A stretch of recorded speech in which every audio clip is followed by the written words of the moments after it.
सूफ़ी काव्यों की एक बड़ी लंबी परंपरा है। इसकी शुरुआत अभी तक जो प्राप्त तथ्य हैं उनके अनुसार मुल्ला दाऊद द्वारा हुई थी, जिन्होंने चंदायन नामक काव्य की रचना की थी।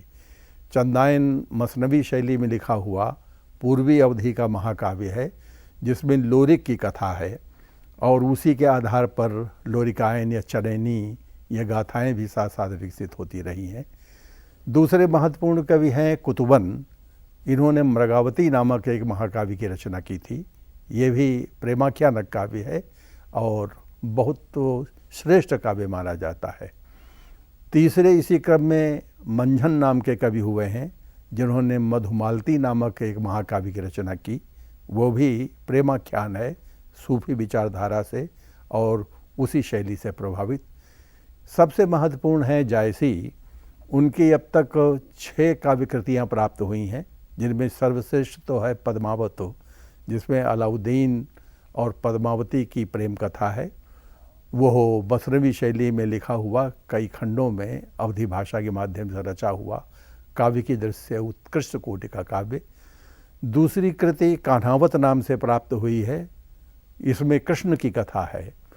इस कृति से एक बार निर्गुण काव्य और सूफी काव्य के दर्शन पर पुनर्विचार करना आवश्यक हो गया, क्योंकि यह सगुणोपासना की कृति है।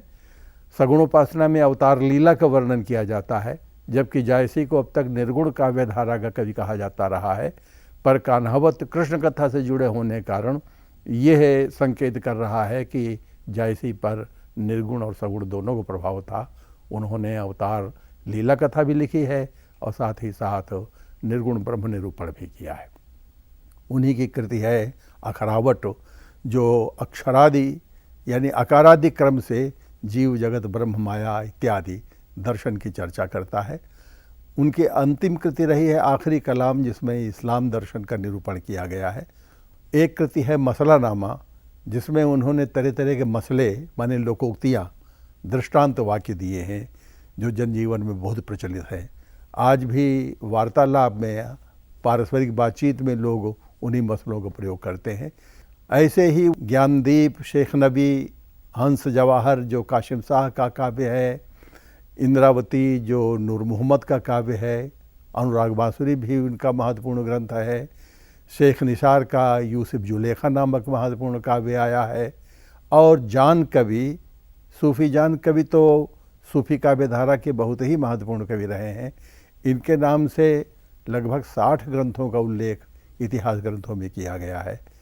सब के सब उपलब्ध तो नहीं हुई, लेकिन जितनी मिली हैं और उनका जो पाठ निरूपण किया गया है, उसके आधार पर जान कवि सूफ़ी काव्य धारा के बड़े महत्वपूर्ण कवि थे।